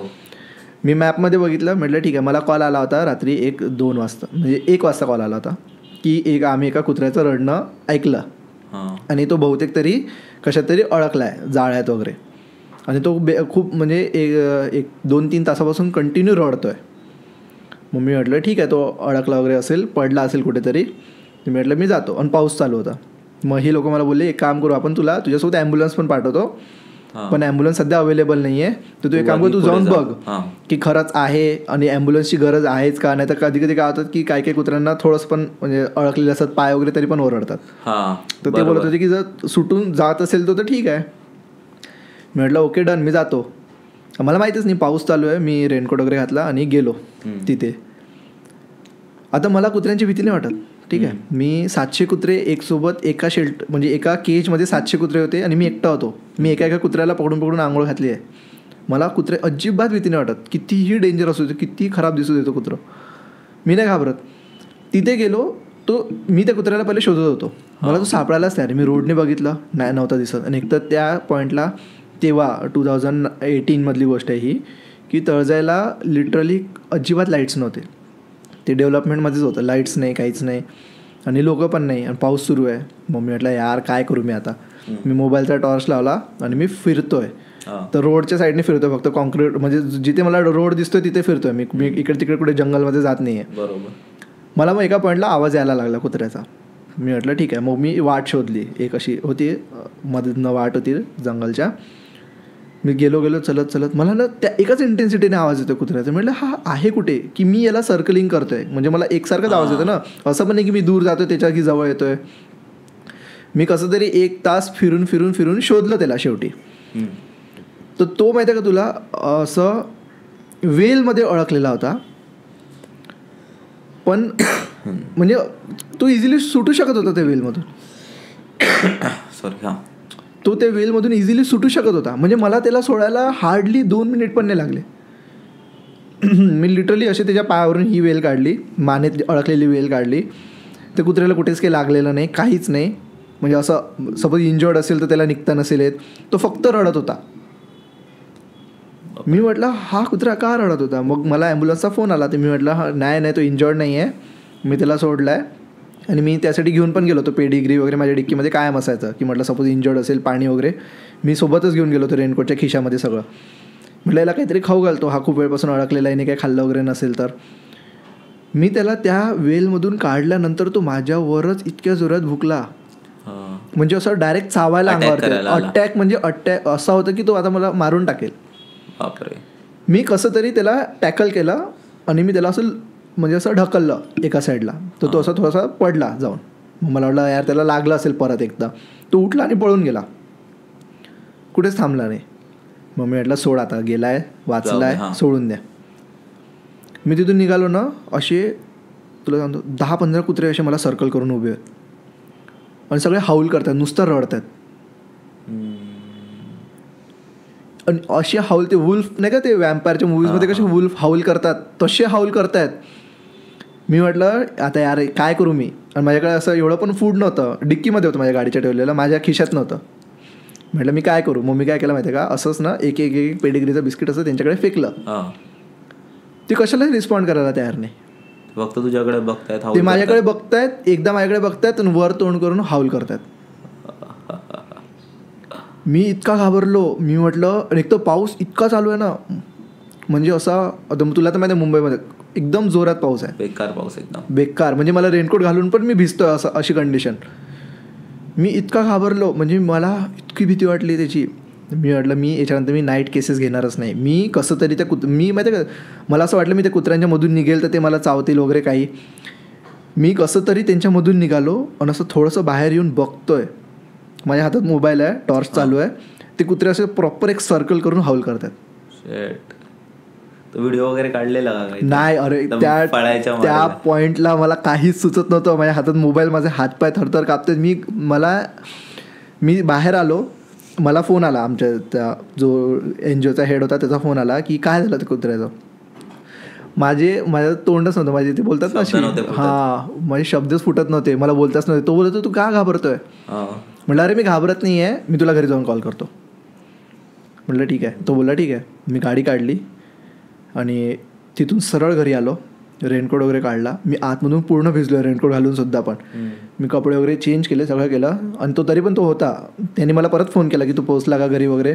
हे मला घरी यायला 4:30 झाले आहेत. मी घरी आलो आणि मी एकटाच होतो तेव्हा फ्लॅटवर. पण माझे मित्र वगैरे सगळे घरी गेलेले होते. आणि माझ्या फ्लॅटवर पण एक डॉग होता तेव्हा, एक फोस्टर करत होतो मी, छोटाच होतो, 3 महिन्याचा पप्पी होता. मी म्हटलं तो झोपलेला होता, त्याला काहीच नव्हतं असं. तर मी म्हटलं यार काय, म्हणजे मला असं वाटत होतं की माझ्या अंगावर कोणी बसलेलं तर नव्हतं की डॉग्स त्याला बघून हाऊल करत होते असे. म्हणजे मी इतका घाबरलो. तर मी म्हटलं सोड. मी त्याला फोन केला, त्याला म्हटलं हे बघ त्या डॉगला सोडलं, त्याला काही लागलेलं नव्हतं, तो गेला म्हटलं तो ठीक आहे, केस क्लोज करून टाक म्हटलं. त्यांना सांगून द्यायचा फोन आला होता त्यांना की झाला आहे म्हणून. हा किस्सा घडला माझा 2018 त्याच्यानंतर मग मी म्हटलं नको यार हे रात्री मला मी खूप घाबरलो होतो. म्हणजे तुला सांगतो ना, घाबरलो होतो मी प्रॉपर. तुला सांगितलं भीती आणि घाबरण्यामधला फरक. घाबरलो होतो मी, इतकी फाटली होती माझं घर तिथून फक्त 10 किलोमीटर होतं. पण माझं कंटिन्यू डोक्यामध्ये तेच सुरू होतं की ते का भुकत होते. आणि माझं असं होतं ना की मागे वळून बघू की नको. प्रॉपर प्रत्येक पॉईंटला मी घरी आलो, लिफ्टचा डोअर पण नव्हता लावला मी, प्रॉपर डायरेक्ट फ्लॅटमध्ये गेलो आणि झोपलो. आता हे तेव्हा झालं. मी त्यानंतर तो NGO सोडला. मी म्हटलं नको, जमत नाही, हे जमत नाही. म्हणजे माझा मूडच गेला होता त्यातून. आता मी वाराणसी गेलो होतो लास्ट इयर, म्हणजे आता डिसेंबरमध्ये. तर वाराणसीमध्ये गेलो मग रात्री पोचलो 1 वाजता आणि तिथून मग नंतर रिक्षा करून गेलो. आता माझं काय झालं होतं, मी हॉटेलचं बुकिंग केलं होतं एक अशीच खूप असं गेस्ट हाऊससारखं होतं, जुनं होतं खूप आणि ब्राह्मणच होतं, म्हणजे असं दुसरं नव्हतं कोणतं, ब्राह्मण प्रॉपर गेस्ट हाऊसचं बुकिंग. आणि ते मणिकर्णिका घाटाच्या जवळ होतं एक्झॅक्ट. आणि मी त्या रिक्षावाल्याला दाखवलं की म्हटलं हे बघ असं असं आहे. तो बोलला की आमच्या इथे कसं आहे माहिती आहे का, की रोड फक्त थोड्या दूरपर्यंतच आहे, तिथून नंतर असे खूप बारीक बारीक बोळी आहेत, त्याच्यामध्ये रिक्षा जात नाही, तुम्हाला त्याच्यामध्ये चालत जावं लागणार. आणि तिथून तुम्ही बघा किती आहे. मी म्हटलं 750 मीटर आहे, ठीक आहे म्हटलं मी चालत जाईल. मी इग्नोर केलं. मग म्हटलं 750 मीटर आहे, हार्डली 15 मिनिटं पण लागतील. टाइम काय होता? 2:15 झाले होते, म्हणजे सकाळच्या रात्रीचे. 2:15 झाले होते. आणि मी रोडनी बघतोय ना, तर रोडनी असं आता टुरिस्ट लोक येतातच ना, त्यांचे ट्रेन कधी येतात कुठून येतात, तर होती चांगली वर्दळ होती. रोडनी सगळं होतं, ते टोस्टवाल्यांचे शॉप्स ओपन होते, चहा होता, सगळं होतं त्या पॉईंटपर्यंत. त्या पॉईंटला त्यांनी मला सोडलं. तो बोलला हे बघा इथून तुम्हाला मणिकर्णिका घाट तुमचं जे हॉटेल आहे ते एकदम जवळ आहे. म्हणजे डन. तो बोलला नाही तर मग अजून एक ऑप्शन आहे, तुम्ही काय करा, इथून काशी विश्वनाथचं मंदिर आहे ना त्या मार्गे जा, पण तिथून मग तुम्हाला घाटावरून जावं लागणार मणिकर्णिका. आणि ते थोडं रात्री थोडं रिस्क म्हणजे स्केरी आहे, ते तुम्ही जाऊ नका त्या रोडने. म्हटलं मला नाही भीती वाटत, मी जाऊ पण शकतो तिकडून, पण नको म्हटलं तिकडून 1-1.5 किलोमीटर पळतो, इकडून जावं आहे, मी इथून लवकर जायला, एक तर माझी झोप नाही झाली आहे. माझ्या पाठीवरती एक बॅग, मी एक जॅकेट घातलं आहे आणि एक पाठीवरती बॅग आहे आपली ट्रॅव्हलिंग नसते ट्रेकिंगची मोठी बॅग, ती मी माझ्या लक्षातच नाही की आपण एका बारीक बारीक बोळीतून, पण हे पण नव्हतं माहिती की किती बारीक बोळी असतील. म्हटलं असतील ना, म्हणजे 2 व्हीलर वगैरे तरी जाऊ शकत असणार. मी पहिले गेलो आतमध्ये, एक टर्न घेतला, तिथे साईडला ना असा कचरा होता, त्या कचऱ्यात एकच कुत्रा झोपलेला होता. तो उठला, त्याने माझ्याकडे बघितलं, मग मी त्याला इग्नोर केलं. मी थोडंसं पुढे गेलो तर अजून एक टर्न आला, त्या टर्नला अजून थोडासा कचरा होता आणि तिथे 4-5 कुत्रे होते बसलेले. पण ते कुत्र्यांना असे थोडे आले अंगावरती, त्यांनी माझा वास वगैरे घेतला चारी साईडने, थोडे फ्रेंडली वाटले मला. मग मी तेव्हा त्यांचा लाड वगैरे केला आणि माझ्याकडे थोडे बिस्किट वगैरे पण होते, त्यांना दिले असे थोडेसे टाकून, त्यांनी ते खाल्ले, ते चिल होते ते कुत्रे. म्हटलं चल काय एवढं काय होत नाही.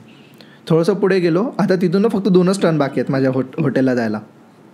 एक टर्नला परत खूप सारे कुत्रे होते, खूप म्हणजे असे लेजिट 10-15 कुत्रे पकडून चाल. पण ते पण असे अगोदर भुकले, पण मी जसं त्यांना कन्फ्रंट केलं ना मग ते शांत झाले, ते भुकत नव्हते. आता हे आधीचे पण 4-5 कुत्रे, हे पण 10-12 कुत्रे, हे सगळे माझ्या मागे मागे येतात. म्हटलं सोड, यांना एवढा काही भाव द्यायला परवडत नाही, कारण माझ्याकडे एवढं आहे पण नाही यांना खाऊ घालायला. आता माझ्या हॉटेलला एकच टर्न बाकी आहे, त्या पॉईंटला मी येऊन थांबलो आहे. आणि तिथे ना असं साईडला थोडंसं उंचावर होतं, असं म्हणजे असं एक भिंत होती, त्या भिंतीवरती असे खूप सारे कुत्रे झोपलेले होते, कट्ट्यासारखं होतं. ते कुत्रे पहिले भुकायला लागले, ठीक आहे, पण हे मागचे कुत्रे सगळे शांत बघून ते पण थोडेसे शांत झाले. म्हटलं चल हे जाऊ देतील मला. मी जसा एक स्टेप पुढे ठेवला ना, सगळे कुत्रे माझ्यासमोर आले. ते पण होते कमीत कमी 15-20 कुत्रे, माझ्या पाठीमागे 15-20 कुत्रे. आणि त्यांनी सेम तसंच हाऊल केलं, तसं तेव्हा तळ जायला केलं होतं तसं. मला माहिती फ्रॅक्शन ऑफ सेकंड्स लागले मला तो मोमेंट रिकॉल करायला. फ्रॅक्शन ऑफ सेकंड्स मी इतका घाबरलो होतो, म्हणजे पण मी म्हटलं नाही घाबरायचं नाही अजिबात, शांत.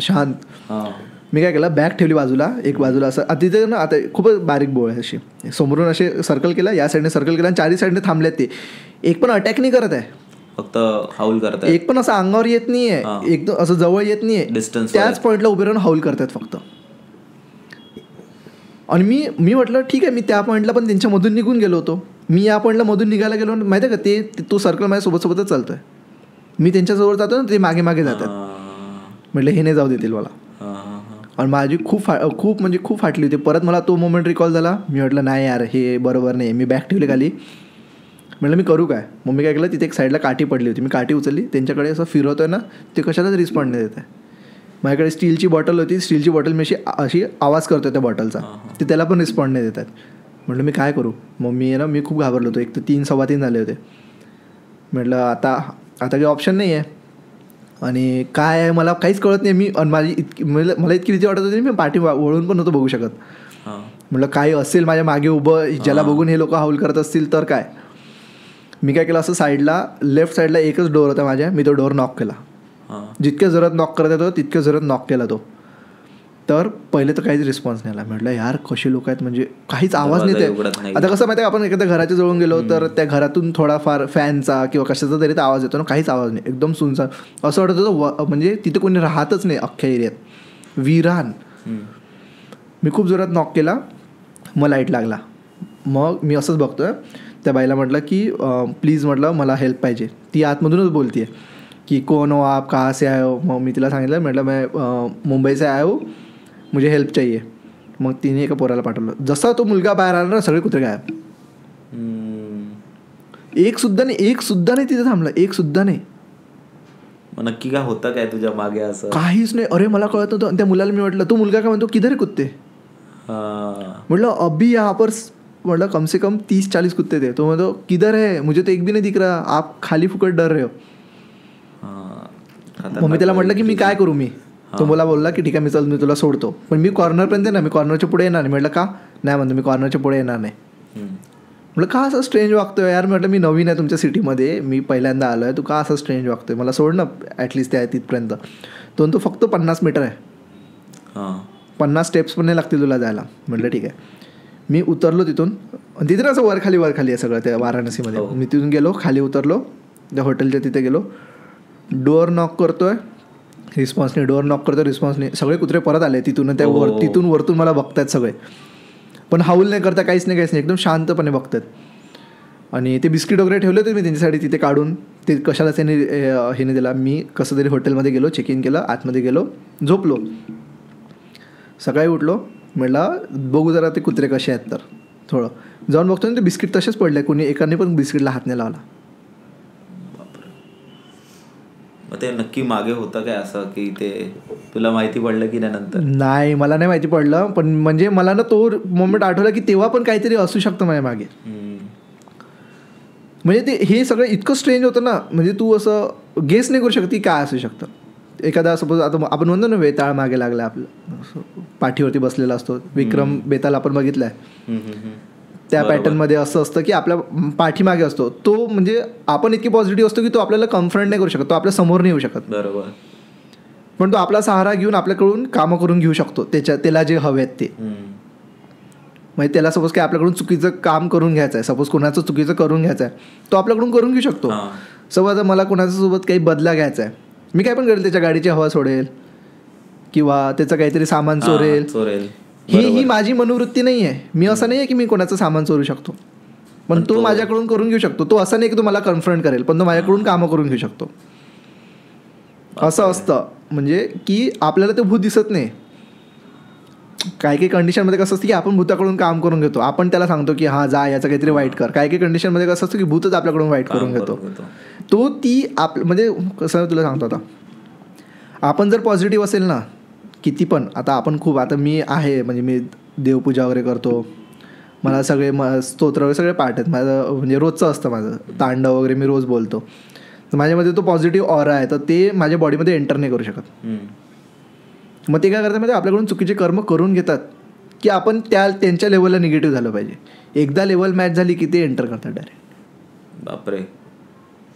हे पण प्रत्येकाच्या ह्याच्यावर पण डिपेंड असतं ना, हे सगळ्यांच्या कर्मावरती डिपेंड असतं. प्रारब्ध कर्म असतो. असतात लोकांचे, ज्यांचा मनुष्यगण आहे ना ते खूप लवकर पकडल्या जातात, म्हणजे भूत त्यांना कॅच करू शकतो लगेच. दिसतो म्हणण्यापेक्षा ते त्याला कॅच करतात डायरेक्ट, झपाटू शकतात. भूतांना पण असं असतं. भूतांना देवगणचे लोक दिसत नाहीत. हा का? भूतांना देवगणचा ऑरा दिसत नाही आणि देवगणवाल्यांना भूताचा ऑरा दिसत नाही. राक्षसगणवाल्यांचं का? राक्षसगणवाल्यांना दिसतात पण, आणि त्यांचं असं असतं की ते भूतावरती कंट्रोल करू शकतात. म्हणजे जर आता माझा राक्षसगण आहे, माझ्या अंदर भूत आहे, तर मी भूताला कंट्रोल करू शकतो. मणिकर्णिका घाटमध्ये असं मग ह्यांच्याशी तुझं अघोरी वगैरे अघोऱ्यांशी बोललो ना मी, कसं वाटलं त्यांना मी माझा हा किस्सा सांगितला की माझ्यासोबत असं घडलं. तर ते काय बोलतात माहिती का की पिसाच असतात.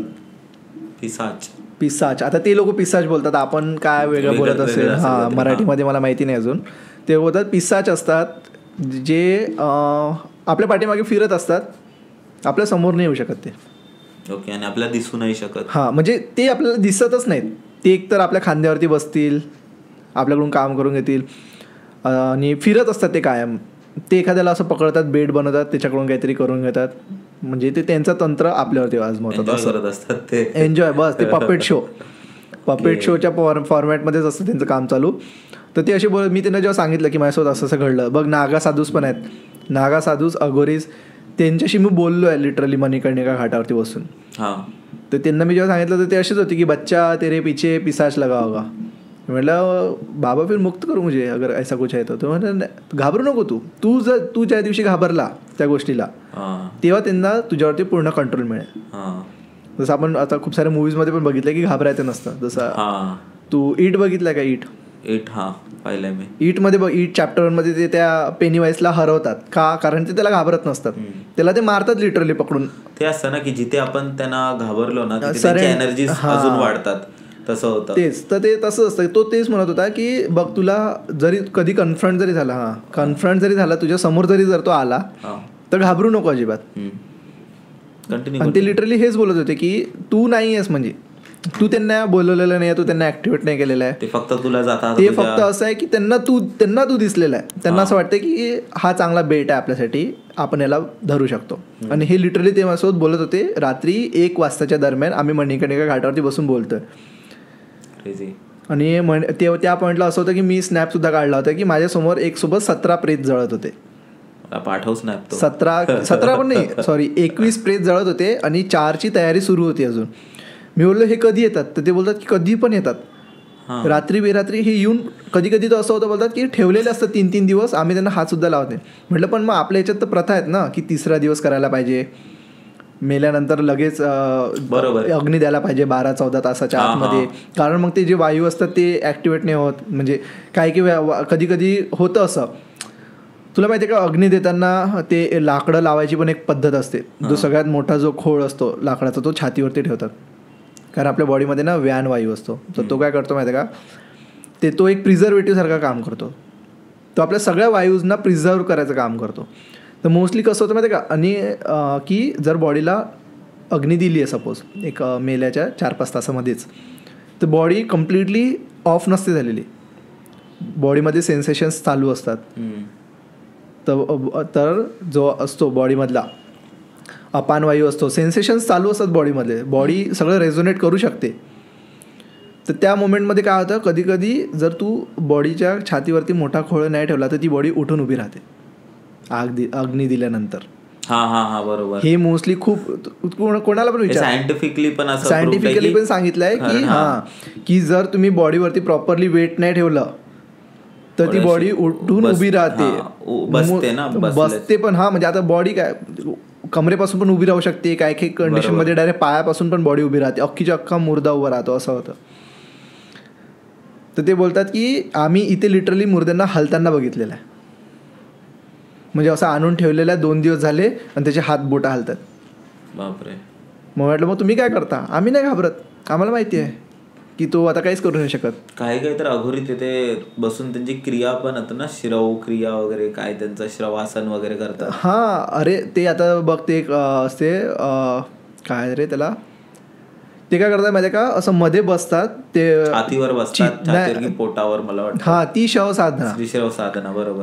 ते तर खूप लेजिट, ते बेकार लेवलला आहे ते तंत्राचा. म्हणजे ते काय करतात माहिती का, एक शव आणतात, उचलून चोरून आणतात बेसिकली, असं समज, कारण कोणी तर देणारच नाही ना असा शव बॉडी. बरोबर. तर ते शव आणतात, त्या शवच्या छातीवरती बसतात, एक खूप मोठी मंत्र उच्चारण करतात आणि त्यांचं असं असतं की अख्खं म्हणजे बॉडीवरती एक पण कपडा नसायला पाहिजे तुमच्या, नग्न असली पाहिजे, पूर्ण नग्न. तुम्ही त्या बॉडीच्या छातीवरती बसायचं आणि ते नंतर ते मंत्र उच्चार सुरू होतात. त्यांना त्यांच्यासोबत एक लागतो कंपॅनियन की जो ते मंत्र उच्चारण सुरू ठेवेल, आणि ज्याला ते साधायचं असतं. म्हणजे तो साधक जो असतो तो त्या बॉडीवरती बसतो आणि तिकडे जो दुसरा मंत्र उच्चारण करत असतो त्याच्याकडे एक हाड असतं, तो ते हाड त्या बॉडीच्या कपाळावरती ठेवतो.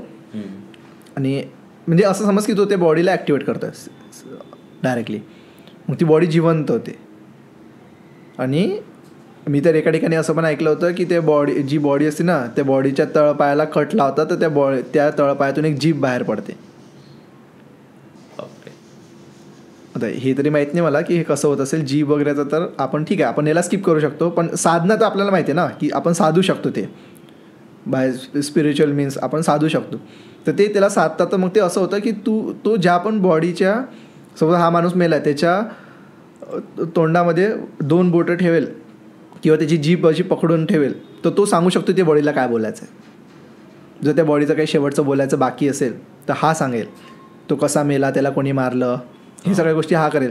पण त्याचा सीन असा होतो की ते जे ब्लॅक एंटिटीज असतात जे त्याला ते करायला हेल्प करतात, ते त्याची बॉडी डेटोरेट करत असतात. म्हणजे एका मुर्द्यासोबत बोलायचं म्हणजे कितीतरी दिवस त्याच्या आयुष्यातले कमी, असं होतं. मग याच्यामधून जर बाहेर निघायचं असेल तर याच्यासाठी मग त्यांना एक वेगळी पूजा करावी लागते. ती नरसिंहदेवाची पूजा करावी लागते. आपल्याला विष्णूचा 4था अवतार नरसिंहदेवाची पूजा करावं लागते. खूप मोठी प्रोसेस असते. ती प्रोसेस केल्यानंतर ती बॉडीमधून ते जे असतं ते तुम्ही जे साधक आहे, तुम्ही आता शव साधक, ते मग त्याच्यामधून तुम्ही मुक्त होता. आणि जे तू दुसरं सांगत होता पिशाच नाही, ते काय होतं मग?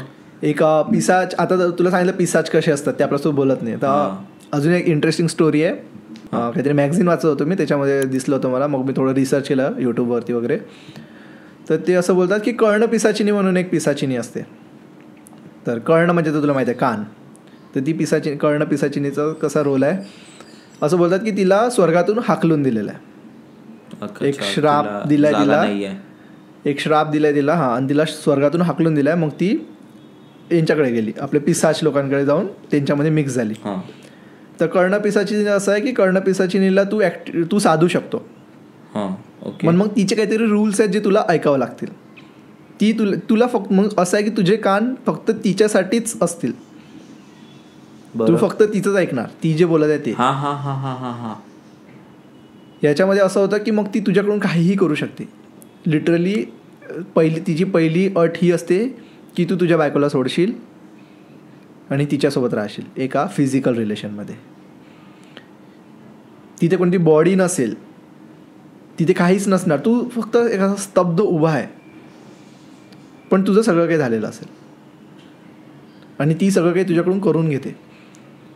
तू तुझ्या बायकोजवळ जाऊ नाही शकत. तुला तुझ्या बायकोला सोडावं लागेल, तुला तुझ्या मुलांना सोडावं लागेल, संसार वगैरे तुला संसार सोडावं लागेल. तिने बोलवलं की तू जायचं, आणि जर तू नाही गेला तर तुझ्या कानातून असं रक्त निघायला चालू होईल. आणि तुला इतका त्रास होईल, इतका त्रास की तुला असं वाटेल की कान कापून फेकून देऊ कुठेतरी. आणि ही कर्ण पिसाचिनी म्हणजे ती तुझ्याकडून असे कामं करून घेते की जेणेकरून म्हणजे तिला तुझ्यावर कंट्रोल पाहिजे पूर्णपणे. मग काही काही केसेसमध्ये असं झालं आहे ना की म्हणजे एक फॅमिली होती, त्या फॅमिलीमधला एका माणसाने केलं होतं, तिला साधलं होतं कर्ण पिसाचिनीला. साधना प्रॉपर करावी लागते, ती प्राप्ती करावी लागते. त्याचं सीन कसं असतं माहिती आहे तुला? ते का साधतात? कारण त्याचे मॉनिटरी बेनिफिट्स आहेत. तुझ्याकडे अपार धन येईल, तुला जितकं पाहिजे तितकं. तू फक्त बोलायचं की मला एवढे पैसे पाहिजे, तेवढे पैसे तू कोणाला पण क्रॉस करू शकतो, इतका पैसा येईल तुझ्याकडे. पण फक्त येईल, म्हणजे असं त्याचा काही सोर्स नाही आहे. तू करोडपती अरबपती होऊ शकतो, इतकं ती तुला देऊ शकते. तुला घर पाहिजे, काही सगळं देऊ शकते ती. मग आता मोस्टली लोकांचं काय असतं, ग्रीड तोच असतो ना की पैसा पाहिजे, मटेरियल. मग त्या चक्करमध्ये काय करतात लोक, तिला ॲक्टिवेट करतात. लोकांना वाटते ठीक आहे, करून करून काय करेल. ती या लेवलला जाऊ शकते की ती एका फॅमिलीचा असा सीन आहे, त्या माणसाने तिला साधलं होतं. मग त्याने सगळ्यात पहिले स्वतःच्या बायकोला मारून टाकलं. नंतर काय किस्सा, नंतर त्याने स्वतःच्या काकाला मारून टाकलं, स्वतःच्या मुलांना मारून टाकलं. आणि लिटरली म्हणजे त्याने अख्खी फॅमिली संपवली त्याची. आणि शेवटी तो स्वतःसुद्धा संपला, कारण तो नंतर असं झालं होतं की तो ऐकत नव्हता तिचं. तो असं तिला बोलायचं की तू माझ्याकडून का हे कामं करून घेत आहे. ते करता करता त्याचाही जीव घेतला, तिने त्याचा पण जीव घेतला. डेंजर आहे भाई. कुठून वाचतोय तू हे सर्व? अरे खूप आहेत हे, म्हणजे हे माहिती का आपल्याच्यामध्ये खूप आहे. आपल्या बुक्समध्ये असं असतं ना, तंत्र मंत्र यंत्र. तुझं कशामध्ये स्कोप आहे, तुला काय वाचायचं? आता माझं यंत्र वाचून झालं, मी मेकॅनिकल इंजिनियर आहे, मला माहिती आहे यंत्र कसे काम करतात, तंत्र कसं काम करतं हे पण मला माहिती करायचं. काही असं तू ट्राय केलंय का? ट्राय नाही केलाय. शैतान मूवी बघितल्यानंतर असं वाटत होतं की यार वशीकरण पाहिजे. वशीकरण काय असतात ना, असेल यार, हे असू शकतं यार, हिप्नोटिझम असू शकतं ना. वशीकरणचं तुला सांगतो, आम्ही पुण्याच्या जवळ ना एक देवी आहे काळूबाई म्हणून, तुझ्या देवीला जा, तुला असा एक्सपिरियन्स येईल ना. तिथे आम्ही लिटरली असे झाड बघितले, झाड दोन्ही साईडला रोडच्या असे झाडं, त्या झाडांना अख्ख्या बाहुल्या लटकावलेल्या आहे, काळे दोरे, घाबरशील तू, म्हणजे मी घाबरलो आहे सुद्धा ते बघून. म्हणजे इतकं ब्लॅक मॅजिक, चिठ्ठ्या लिहून, त्याच्यामध्ये चिठ्ठ्यामध्ये काही काही लिहिलेलं आहे, त्यांना असं काळ्या दोऱ्यांनी बांधून त्या झाडाला बांधून ठेवलं आहे. बापरे. ते खाली असे भोपळा वगैरे ते असतात ना काय काय चढवतात, ते सगळं काही खाली अशी पपई ठेवलेली, त्याच्यामध्ये खूप साऱ्या सुऱ्या टाचण्या वगैरे मारून सुया वगैरे अशा खूपसून त्याच्यामध्ये ठेवलेल्या आहेत. बापरे. असं रोडला. आणि ते अक्षरशः म्हणजे दिसतं आपल्याला की आहे काहीतरी. त्याच्याची रील्स वगैरे पण खूप आल्यात आता मध्ये मध्ये. ते असं हॉरर साऊंड पाठीमागे लावून.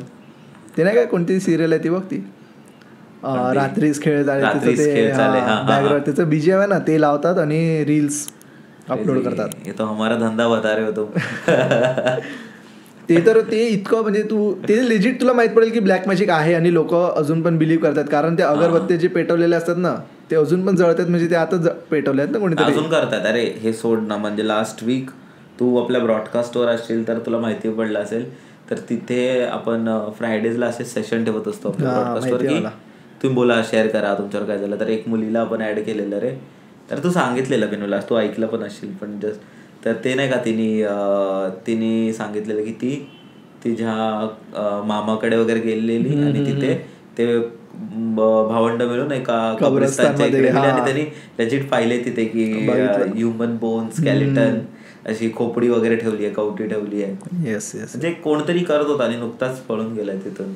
खतरनाक. अरे मी एक स्टोरी वाचली होती मध्ये, काय होतं माहिती का, की एक असेच म्हणजे असे लहान लहान मुलं तर ते खेळत असतात, असं घरापासून दूर खेळत असतात. त्यांचं घर असं गावात असतं. ही वेस्ट बेंगॉलच्या साईडची स्टोरी आहे. गावापासून थोडंसं दूर असतं त्यांचं घर. आणि तर ते ना खूप उशीर होतो त्यांना खेळायला, असं म्हणजे 7-8 वाजून जातात. मग त्यांना असं वाटतं की आता आपल्याला आई रागवेल, तर ते काय बोलतात की चल ठीक आहे, एक काम करू, घरी जाता जाता रस्त्यात आपल्याला एक ही लागते, म्हणजे काय म्हणतात त्याला, नदी लागते, झील, असं पॉन्डसारखं. तर तिथे थांबू आणि पटकन 1-2 मासे पकडून घेऊ. आता कोलकाता माहिती आहे ना, वेस्ट बेंगॉल साईड ते मासे खातात. आपण 1-2 मासे पकडून घेऊ. मग कसं आईला जर दिलं तर तिला सांगू पण शकतो की आम्ही मासे पकडत होतो म्हणून उशीर झाला. ती पण काही बोलणार नाही मासे घेऊन.